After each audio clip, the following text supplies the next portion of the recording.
Hace tiempo en los cielos estrellados imperaban el silencio y el misterio. Fueron los años de la Guerra Fría, cuando estadounidenses y soviéticos se disputaban el mundo.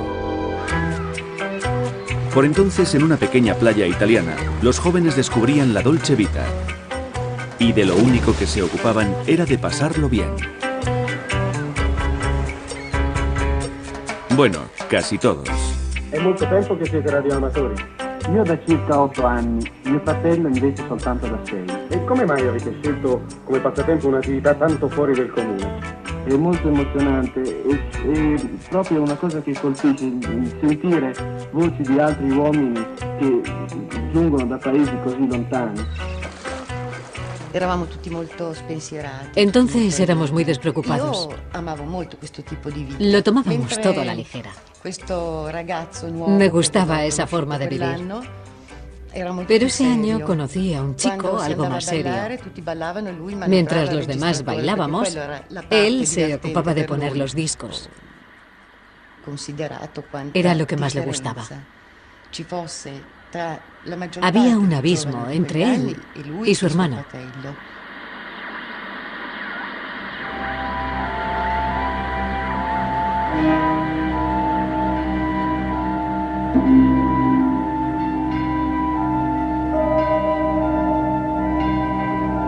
Hackers del espacio.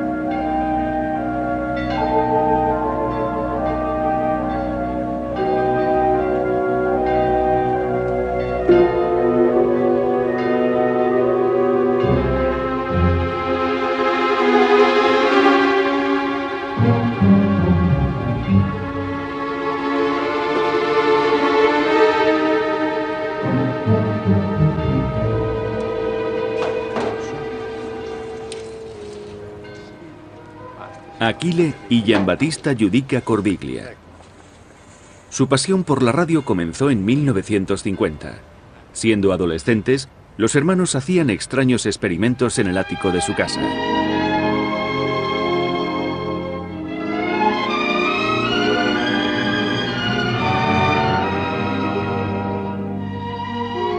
Para ellos la radio era un juguete, el más maravilloso del mundo.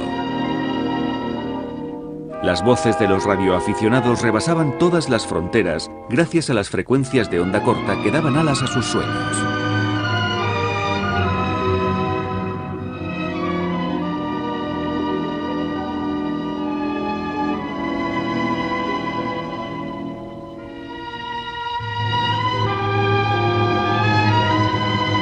Les gustaba la radio, pero también el cine. Un día decidieron grabarlo todo con su cámara, como si supieran que algún día su historia parecería propia del cine. En la noche del 4 de octubre de 1957, descubrieron una pasión que cambiaría sus vidas. Esa noche un cohete puso en órbita una pequeña esfera metálica. Era el primer satélite artificial de la Tierra, el Sputnik 1. Estábamos sentados junto a una mesa muy grande que teníamos en el dormitorio. Se suponía que estábamos estudiando, pero escuchábamos la radio. El programa fue interrumpido por una noticia que decía que la Unión Soviética había situado en órbita el primer satélite artificial, el Sputnik 1.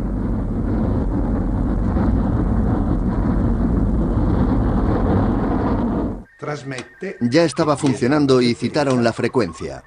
Entonces nos preguntamos, ¿por qué no la sintonizamos?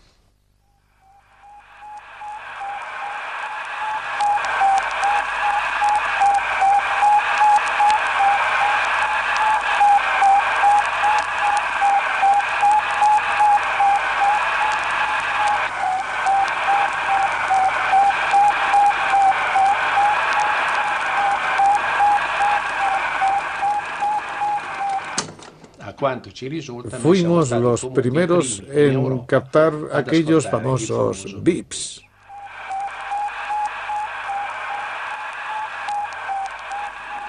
The importance of this feat cannot be underestimated. It brings mankind closer and closer to an actual escape into space. It also should bring closer to us the realization that we must organize our potentialities as rapidly as possible to play our proper role and entering the new dimension that is opening up before us. La Guerra Fría estaba empezando y la carrera espacial se convertiría en uno de sus principales frentes. Los dos jóvenes en su improvisado laboratorio de Turín soñaban con participar en ella. Siempre nos gustó hacer locuras. Es tan divertido hacer travesuras.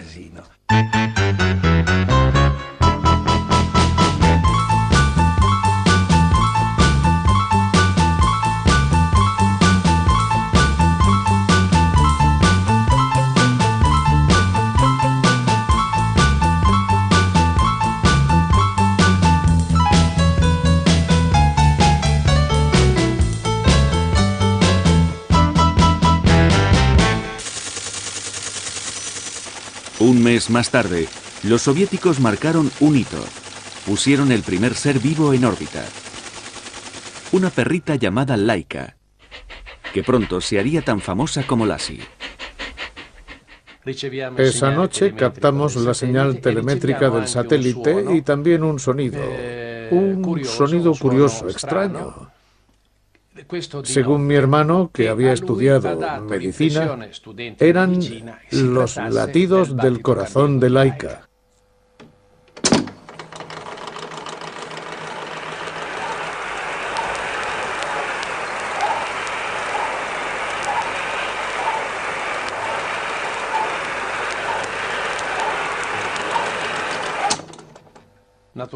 Como no estaba seguro, decidimos despertar a nuestro padre. Se levantó adormilado y escuchó la señal y se quedó perplejo. Entonces pensamos en nuestro perro. Lo llevamos al estudio y nuestro padre escuchó los latidos de su corazón con un estetoscopio. Después de volver a escuchar la grabación, dedujo que efectivamente el extraño sonido se parecía mucho a los latidos del corazón de un perro. En ese momento apareció mamá. Gritó: pobrecillo, ¿qué le estáis haciendo? Pero no le habíamos hecho ningún daño.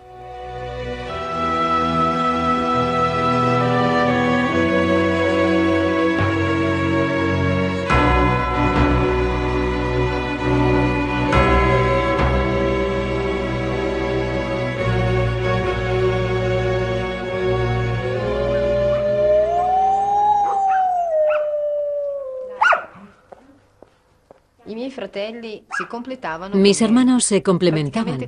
Eran como gemelos siameses. De pequeña me dejaban boquiabierta cuando hablaban del espacio, a mí y a todos los que les escuchaban. Su estudio parecía el taller de Dédalo. No paraban de idear cosas nuevas. Su héroe e inspirador era nada menos que Marconi, el inventor de la radio. Fin dal 1895 io ebbi la forte intuizione che le trasmissioni radiotelegrafiche sarebbero state possibili attraverso le più grandi distanze. Un receptor, por muy potente que sea, si no cuenta con una buena antena, es totalmente inútil. Sin antena no se puede captar nada. Con esa idea en la mente, nos pusimos a trabajar sin descanso. Diseñamos antenas, las construimos y, sobre todo, las calibramos para captar las señales del satélite. Aunque tardábamos semanas en prepararlas, los resultados fueron extraordinarios. Los estadounidenses iban a la zaga de los soviéticos. 3 meses después de la misión de Laika, el primer satélite norteamericano ya estaba listo, el Explorer. Mientras tanto, en Turín, los dos salimos corriendo a la terraza con un montón de tubos de aluminio y de hierro en las manos. Después de decidir qué clase de antena era la adecuada para las transmisiones del Explorer, nos pusimos a construirla a medianoche y a toda prisa.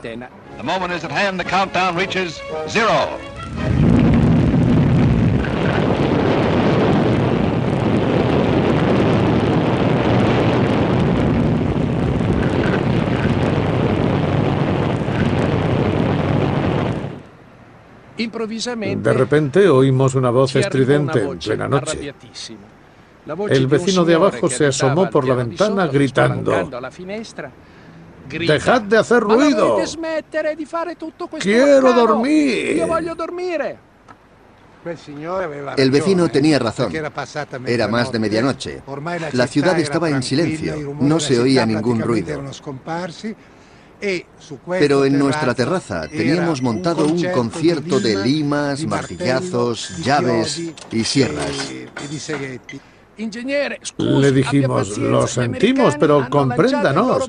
Los americanos han lanzado su primer satélite y estamos tratando de captarlo. Y él: me importa un pimiento, lo que quiero es dormir. Y cerró la ventana dando un golpazo.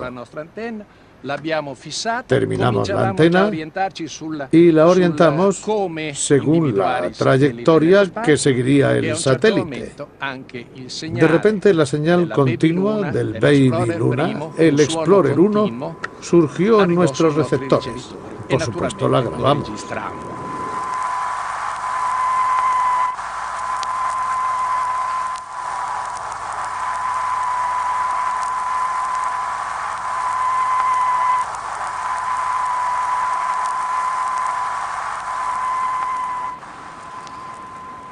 En 1958 la Unión Soviética lideraba la carrera espacial. 2 Sputniks contra un Explorer. Pero los hermanos Yudica se habían apuntado 3 tantos. Captaron los 3 lanzamientos y su éxito con la radio empezó a llamar la atención. I fratelli Achille e Giovan Battista Iurica Cordiglia hanno captato per la prima volta alle 12:50 di ieri la voce un po' catarrosa, dobbiamo dire, del Baby Luna. El logro había ampliado sus fronteras. Ahora no se les podía detener. Grabarían todo lo que diera vueltas al planeta Tierra. Y esto, en palabras de un cardiólogo, es el corazón de Torre Bert. Este es nuestro archivo del espacio. Contiene las señales de todos los satélites artificiales y las voces de los astronautas norteamericanos y soviéticos. Hemos pasado muchas noches junto a un receptor. Quizás sea un archivo único en el mundo y también único para nosotros, porque contiene nuestra juventud, que por supuesto nos es muy querida.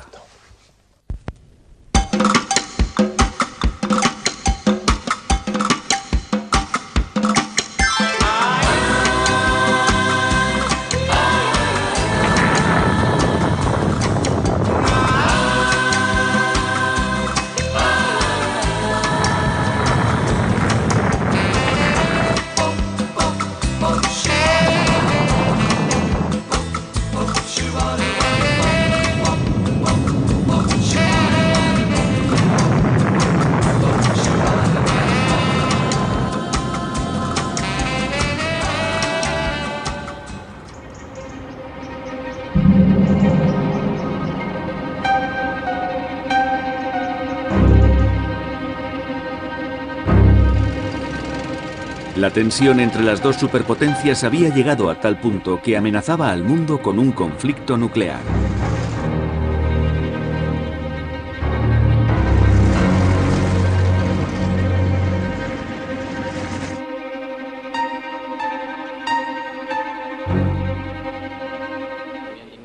There are some instances where you may be ahead of us.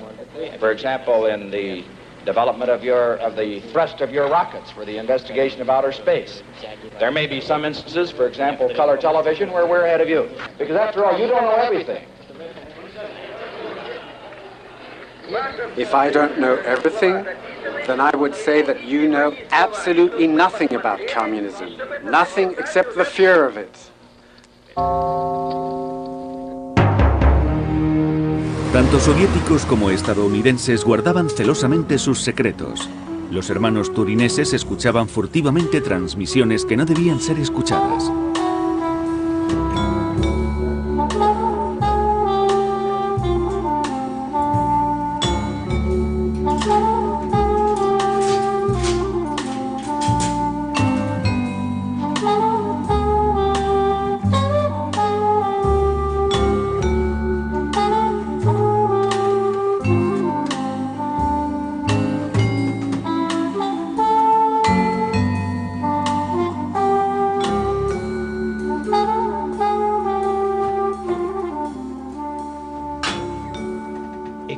Es mejor mantener bajo llave las grabaciones de aquellos años. Sí, son únicas. El 28 de noviembre de 1960, Achille y Giambattista descubrieron algo sorprendente. El Observatorio Radioastronómico Alemán de Bochum afirmó haber interceptado señales anormales por las frecuencias que utilizaban los satélites soviéticos. Nuestra reacción fue conectar inmediatamente los receptores para escucharlas. Pero las frecuencias estaban en silencio, hasta que, sobre el ruido de fondo, destacó una señal. La reconocí inmediatamente. Era código Morse. Era una señal de SOS en Morse que hacía...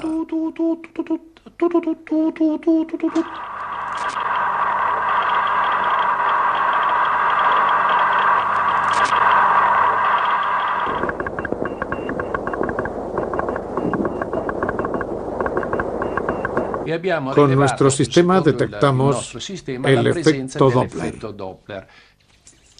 Los hermanos resultaron unos ases de la tecnología. Aplicaban unos principios físicos muy sencillos para escuchar el espacio. Cuando se escucha un objeto en movimiento, el zumbido se hace más agudo según se acerca y se vuelve más grave conforme se aleja. Esa diferencia de frecuencias se percibe muy bien. Se llama efecto Doppler. Midiendo el cambio de frecuencias, Achille y Giambattista sabían si una señal provenía de un satélite y calculaban su velocidad y distancia hasta la Tierra. Pero el 28 de noviembre de 1960 captaron una señal muy particular. Era muy lenta, como si la nave no estuviera orbitando la Tierra. Parecía provenir de un punto aislado del cielo, de un lugar indeterminado que se alejaba de la Tierra sumamente despacio.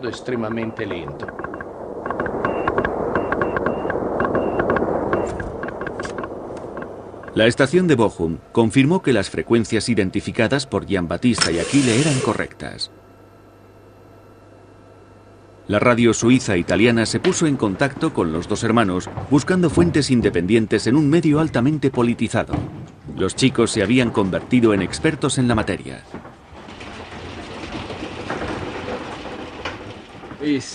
Aquí guardamos miles de horas de grabaciones de radio de la RTSI. Esta es una cinta especialmente valiosa. Es la primera grabación de los hermanos Giudica Cordiglia. Es de febrero de 1961. Para nosotros fue toda una primicia. Attualità. Da Torre Berto, i nostri collaboratori specializzati, i fratelli Giudica Cordiglia. Qui Torre Berto vi parlano Achille e Giambattista e Giudica Cordiglia.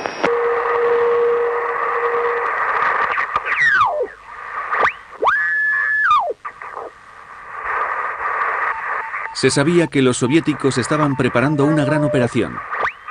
La antena de los hermanos Giudica estaba dispuesta para captar la voz humana, que pronto sustituiría a los pitidos y chisporroteos que provenían del espacio.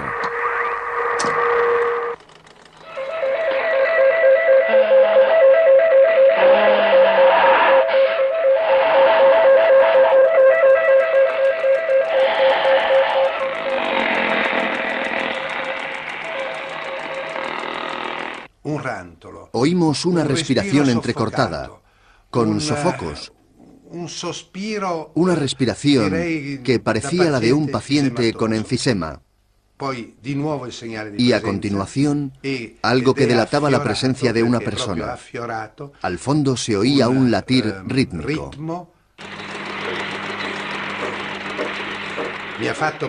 Gracias a mis estudios de medicina, supuse que eran los latidos de un corazón.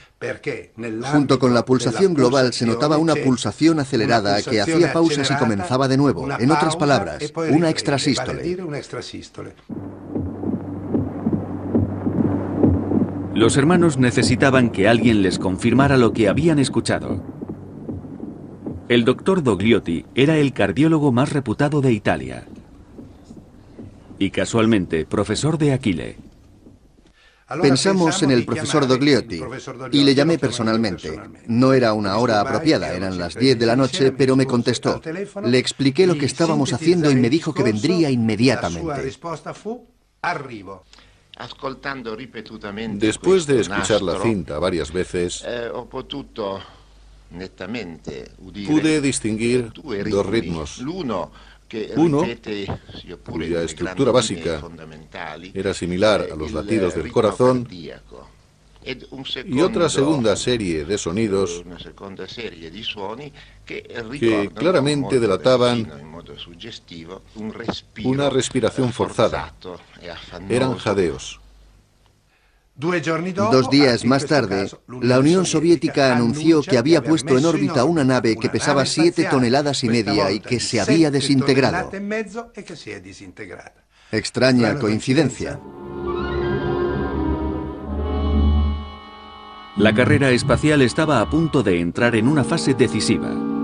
¿Podría un ser humano sobrevivir dentro de una cápsula espacial? En Occidente no se sabía que en Moscú ya habían elegido al primer cosmonauta. Gagarin Yuri Alexeyevich, старший лейтенант. Aquile y Giambattista disponían de información privilegiada gracias a Ugo Sartorio, periodista de la agencia de prensa internacional italiana. Como todos los días, leí las noticias, era mi trabajo, y vi un informe de Moscú que hacía entrever que se avecinaba algo importante, así que les llamé. Reaccionamos de inmediato porque teníamos la estación de escucha en nuestro dormitorio. Saltamos de la cama en pijama, conectamos los receptores y empezamos a escuchar.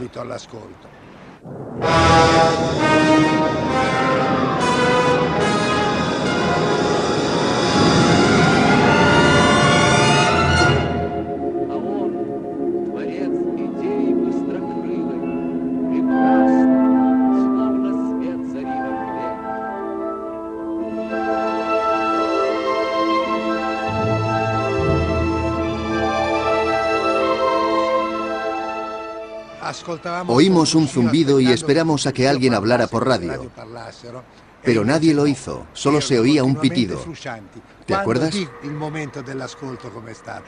De repente, el zumbido se atenuó y se oyó una voz muy lejana. Habló durante unos segundos en ruso. Solo podía ser de un cosmonauta.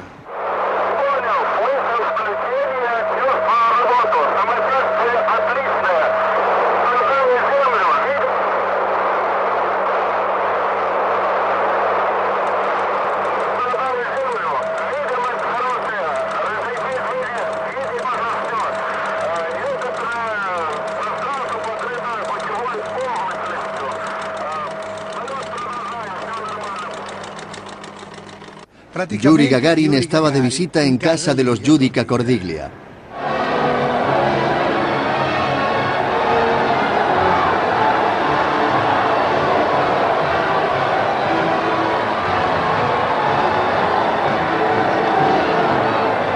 La grabación con la voz de Yuri Gagarin es uno de los tesoros de los hermanos Giudica.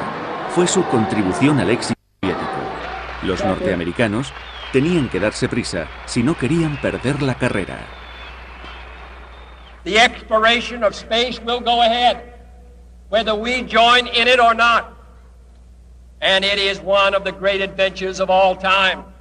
And no nation which expects to be the leader of other nations can expect to stay behind in this race for space. La carrera espacial se estaba acelerando. A un lanzamiento le seguía otro. Los hermanos no daban abasto. Necesitaban un sistema que les indicara el momento preciso en que los satélites podían ser captados. Normalmente la Tierra está inclinada sobre su propio eje con un ángulo de 23,5 grados.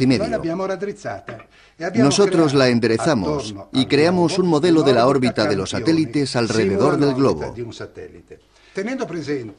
Si se da una vuelta a la Tierra, esto es, 360 grados cada 24 horas, dividiendo 360 entre 24, sabremos lo que gira la Tierra en una hora, es decir, 15 grados.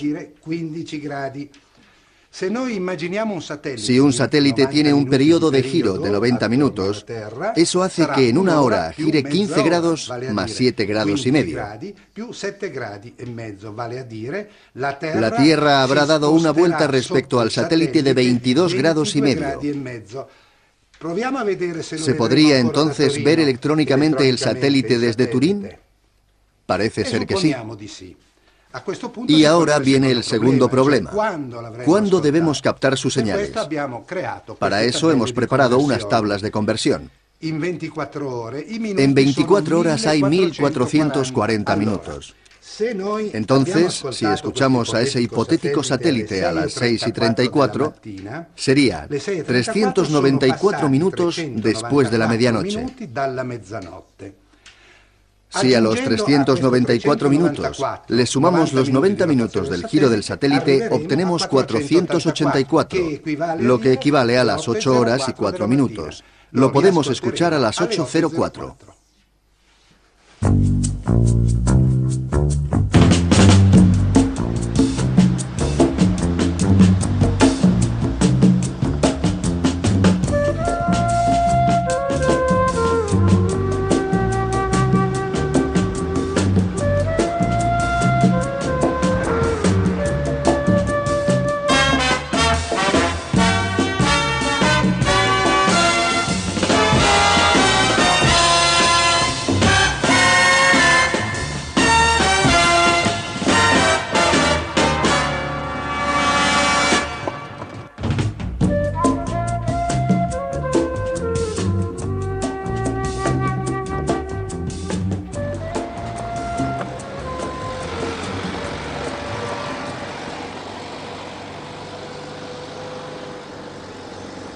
La terraza y el ático se les habían quedado pequeños.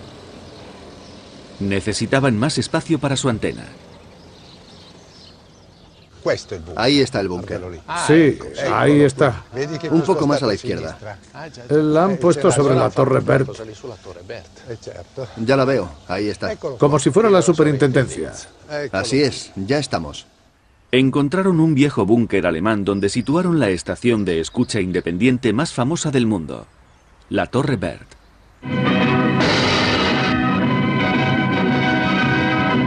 Al centro radioascolto spaziale Torre Bert di Torino, organizzato dai fratelli Judica, i radiotelescopi intercettano i segnali radio emessi dalla capsula. Unico in Italia, il centro ha lo scopo di registrare gli impulsi radio provenienti dai corpi spinti in orbita e attraverso successive comparazioni di fornire al NASA, il centro americano preposto alle ricerche spaziali, tutti i possibili dati tecnici. Fu impressione mia che mientras las estaciones de escucha oficiales de Turín seguían en silencio, porque no pudieron escuchar nada, esos dos hermanos, con un equipo improvisado, se las habían arreglado para lograr algo que otros mejor equipados y con más recursos técnicos y financieros no habían conseguido. Major, a couple months ago, your picture was in every newspaper all over the world when you became the first pilot in history to fly across the United States at a speed faster than sound. Would you like to be the first man to reach the moon? Well, sure, I'd like to go to the moon, George. But I think like any other test pilot, I'd sure like to check out all the equipment before we started a trip like that. You'd like to make sure you get there? Well, sure, I'd like to make sure we get there, but I'd also like to make sure we get back. El 20 de febrero de 1962, 10 meses después del vuelo de Gagarin, el primer astronauta estadounidense que orbitó la Tierra, John Glenn, estaba preparado para despegar. Achille y Giambattista no querían perdérselo, pero había un pequeño problema. La NASA no quiso hacer pública la frecuencia de las comunicaciones por miedo a que los soviéticos interfirieran. Teníamos que resolver ese problema, porque muchos querían escuchar la voz de Glenn. Los hermanos no se iban a rendir fácilmente. Querían conseguir las frecuencias. Entonces examinamos docenas de fotos que nos proporcionó la oficina de prensa americana de Turín y encontramos esta, sobre la recuperación de una cápsula Mercury similar a la que había utilizado John Glenn. Se ve la antena y a 3 buceadores. El problema era averiguar la longitud de la antena, porque en una fotografía resulta imposible medir la longitud de un objeto sin tener una referencia para comparar. Y recurrimos a nuestro padre, que daba clases de medicina en la Universidad de Milán. Nos dijo que era posible encontrar una referencia ósea por las caras de los buceadores, recurriendo por tanto a la anatomía, y que la más fiable era el diámetro bicigomático, la distancia que hay entre el pómulo derecho y el izquierdo. Nos dijo cómo se vería, cuánto ocuparía un centímetro en la foto, y aplicamos esa escala a la antena, y así pudimos saber cuál era su longitud. Como todas las antenas deben medir un cuarto de la longitud de onda, solo teníamos que multiplicar su medida por 4 para conocer la longitud de onda. No era más que una aproximación, pero nos indicaba la banda por la que probablemente emitiría John Glenn.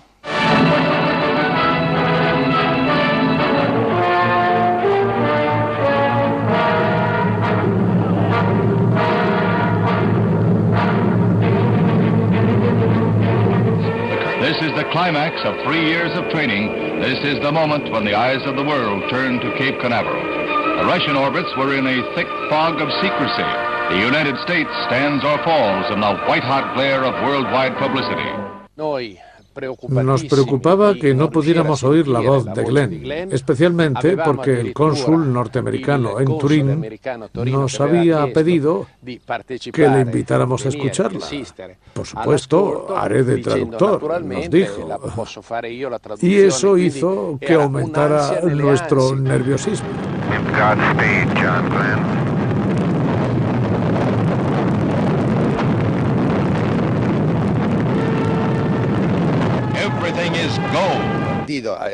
Fue Dido quien captó sus primeras palabras, que no fueron muchas.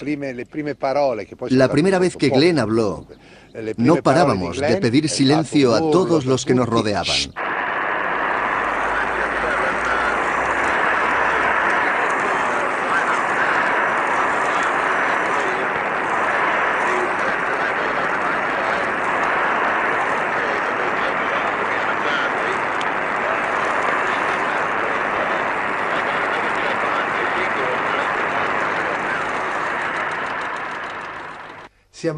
Habíamos conseguido descifrar el mayor secreto de los norteamericanos, aunque para nosotros aquello fue como un juguete.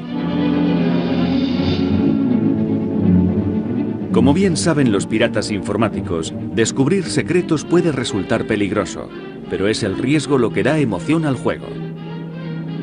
Achille y Giambattista eran 2 pequeños granos de arena en la vorágine de la carrera espacial y la Guerra Fría, pero estaban empezando a convertirse en un problema.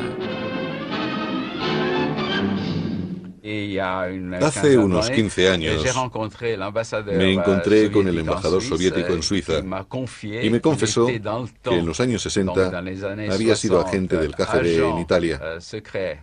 Por entonces estaban muy interesados en saber cómo los hermanos Giudica Cordiglia conseguían aquella información que luego aparecía en nuestros noticiarios. Un día llamaron a la puerta. Era un hombre que dijo ser periodista soviético. Nos hizo una entrevista y se marchó. Volvieron a llamar a la puerta, pero esta vez era otro hombre que nos preguntó: ¿son ustedes los hermanos Giudica? Sí, somos nosotros, le dijimos. Y entonces sacó de su cartera una foto del hombre que acababa de marcharse y nos dijo: este hombre no es solo periodista, también hace otros trabajos. Tengan cuidado. Voy a presentarme. Soy agente italiano de contraespionaje. Pertenecía al servicio secreto.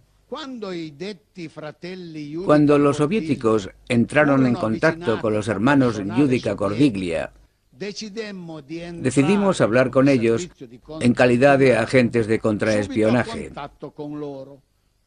El objeto era conseguir información directa en el área de la observación espacial. especialmente de las naves espaciales soviéticas.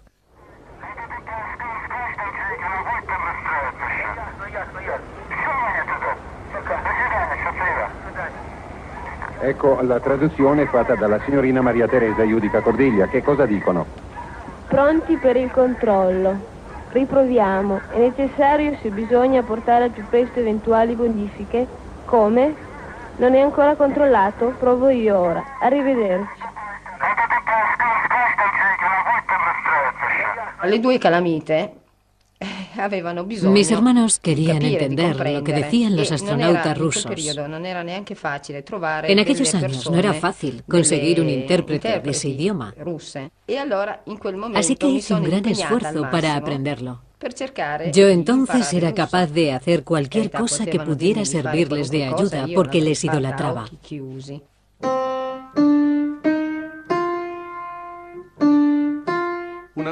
Una de nuestras metas era identificar las nuevas radiofrecuencias espaciales soviéticas. Con tal fin habíamos realizado mucha investigación apoyándonos en el cuadro de distribución de frecuencias acordado en Ginebra. Con el paso de los años identificamos ciertos sonidos emitidos desde territorio soviético que, al encadenarlos, por decirlo así, producían, digamos, unos motivos musicales. Una tarde que estábamos escuchándolos, nuestra madre entró en la que considerábamos sala de control. Ella había estudiado piano en el conservatorio y al oír el montaje de sonido dijo: «Pero si es Mussorgsky».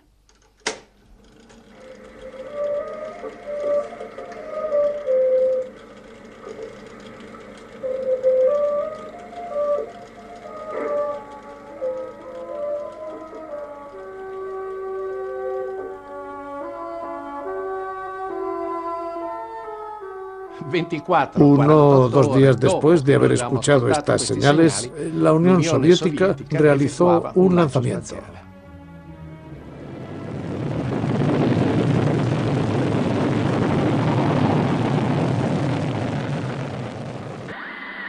Aquellas notas musicales eran el código utilizado por los soviéticos para anunciar un lanzamiento inmediato. Achille y Giambattista habían conseguido descubrirlo. Pero el 23 de mayo de 1961 escucharon una voz proveniente del espacio que les dejó asombrados y aterrados.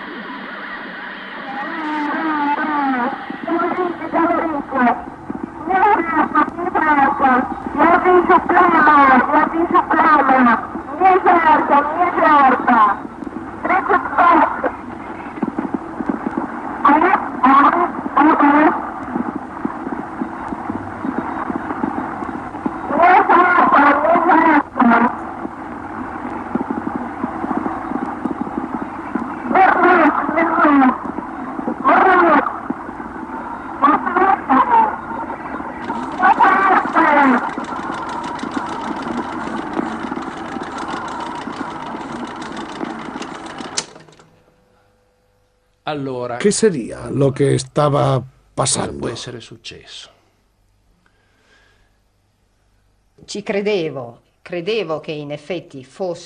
Creo que se trataba de alguien que estaba en el espacio y tenía problemas. Es una grabación en la que una mujer dice que algo se está quemando, que hay algo ardiendo. Y era obvio que no estaba tomando el té con unos amigos.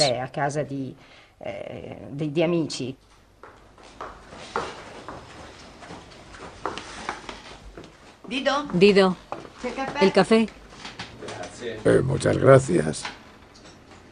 Siéntate. Quiero que escuches algo.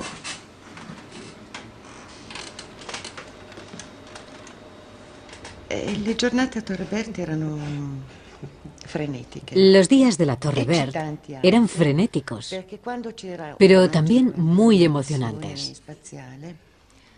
Porque cuando sabían que iba a ser lanzada una nave espacial, la Torre Verde se llenaba de maridos y esposas, jóvenes y mayores, amigas y amigos, invitados por los hermanos Judica.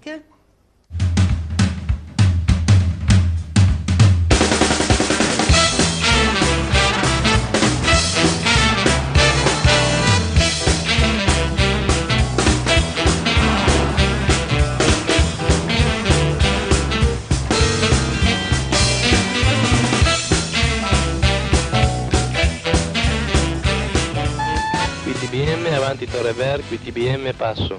Ok TBM, ok TBM.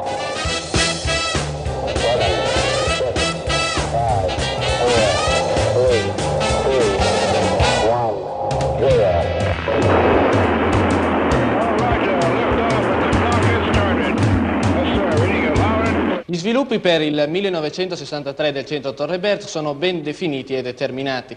Innanzitutto il radiotelescopio che dagli 8 metri attuali passerà a 15 metri, un planetario elettronico sul quale si potrà seguire il volo degli astronauti in viaggio verso la Luna, un orologio spaziale elettronico, un'antenna quadrupla e infine un radar spaziale. La Torre Ver se había convertido en una informal sede de la NASA.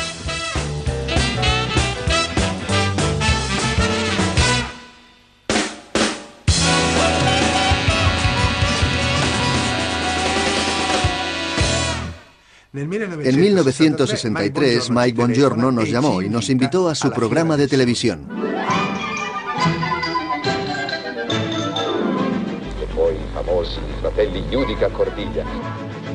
Los concursantes tenían que contestar preguntas sobre el espacio. Por supuesto, los hermanos contestaron bien a todas las cuestiones y ganaron un premio. Eligieron cumplir el sueño de toda su vida, una visita a la NASA. Su amigo Alberto haría de intérprete. Il cielo, di un azzurro talmente intenso da divenire grigio, è sempre più in alto, mentre scivolano sotto cumuli di nuvole bianche dalle forme più strane. L'Italia si allontana sempre di più, mentre il nuovo mondo avanza a grandi passi.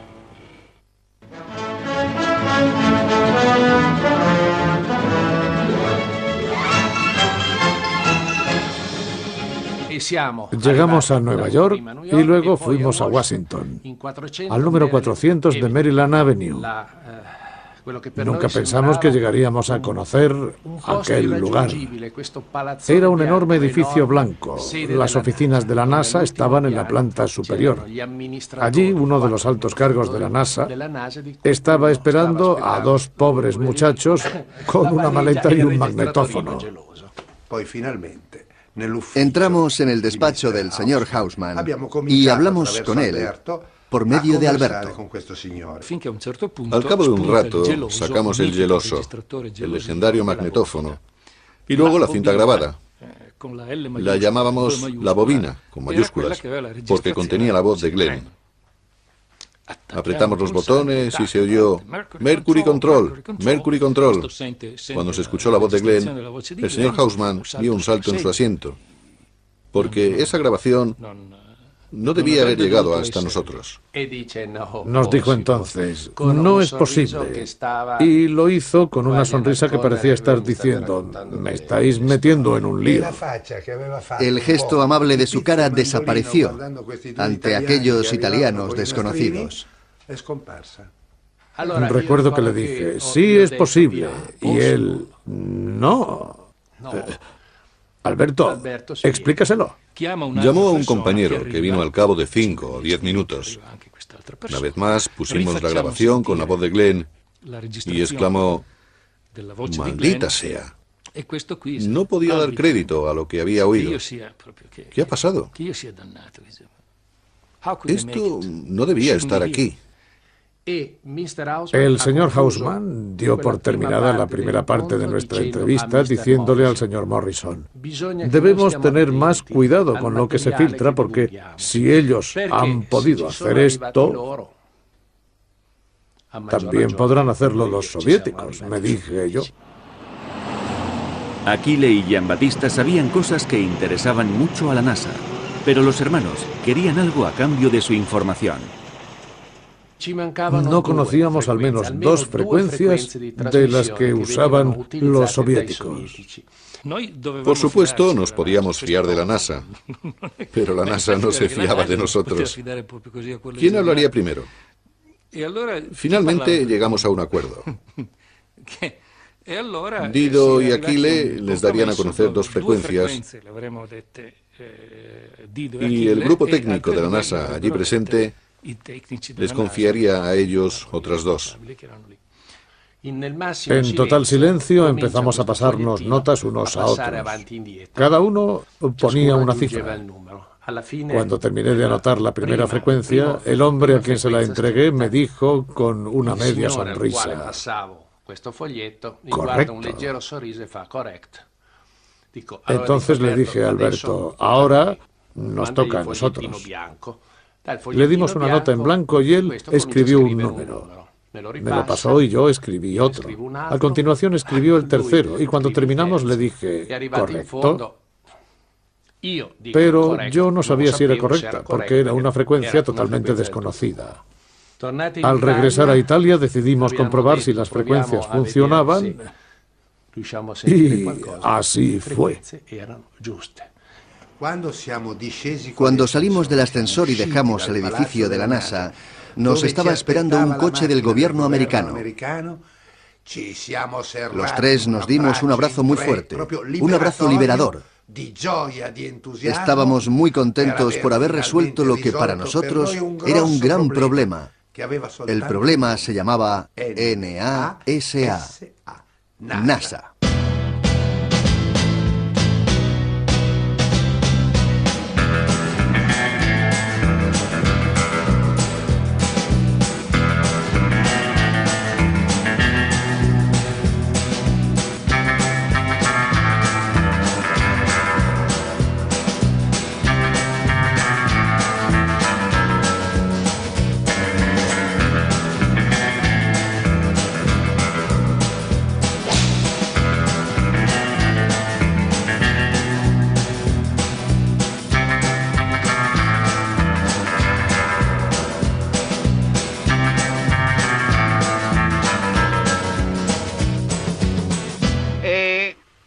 Avete intrecciato dei rapporti di collaborazione spaziale con gli Stati Uniti? Noi abbiamo presentato alla NASA quello che avevamo svolto in questi 6 anni di attività dal 1957 in Italia e abbiamo potuto rafforzare, perché già esistevano, questi contatti di cordialità e soprattutto contatti scientifici per quanto riguarda lo scambio del materiale. Quindi questo per noi, diciamo, era... Informazioni, informazioni. E anche di materiale di rilevamento parlo? No, materiale scientifico. È vero, certamente agli americani ha fatto impresione. Grazie tante. Grazie a lei.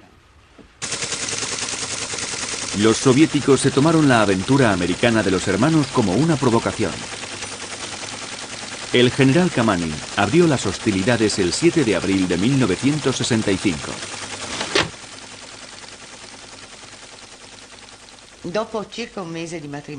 Al año de mi matrimonio, Radio Moscú atacó a los hermanos Giudica Cordiglia, calificándolos de gángsters del espacio. Questa è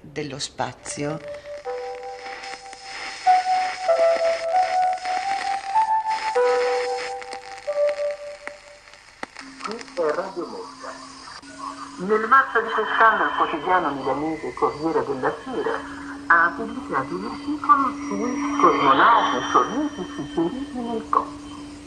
L'articolo si basa sulle affermazioni dei fratelli Giudica Cordiglia, i quali avrebbero captato segnali e avrebbero registrato conversazioni nel cosmo di una serie di cosmonauti sovietici non rientrati del volo. A mí me molestó mucho, porque estando recién casada, lo último que me esperaba es que me llamaran la mujer del gángster del espacio. De alguna manera, aquel hecho solo sirvió para confirmar nuestros logros.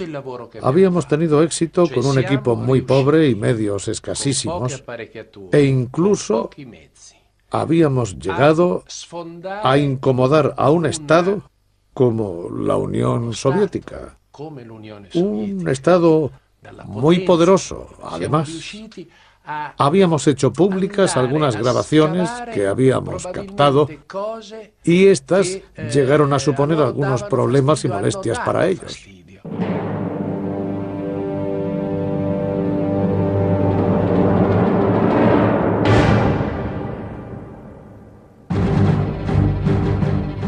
Achille y Giambattista se dieron cuenta de que su afición les había involucrado en la carrera espacial. Ni la Unión Soviética ni Estados Unidos podían permitirse ignorarlos. Habían pasado 12 años desde que escucharon el primer bip del Sputnik.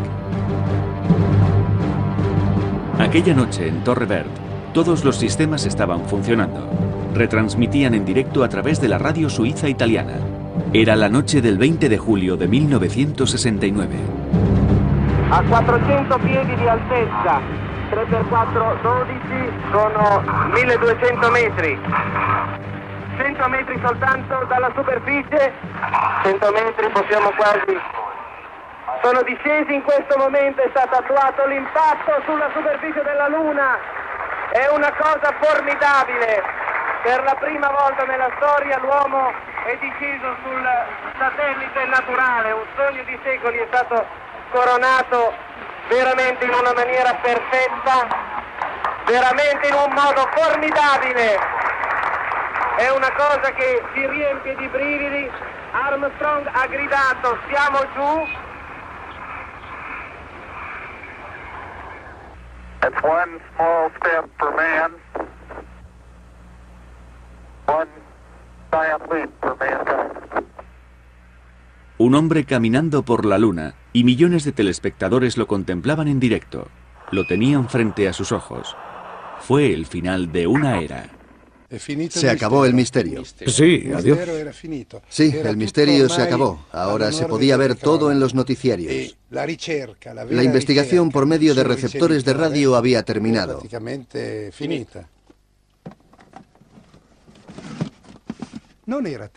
Tiempo atrás no había televisión, solo radio. La radio nos hablaba. La radio no permite ver quién está al micrófono. Lo imaginamos. Y la imaginación está abierta al universo, al espacio. Así que el auténtico héroe de la hazaña de los hermanos Giudica fue la radio.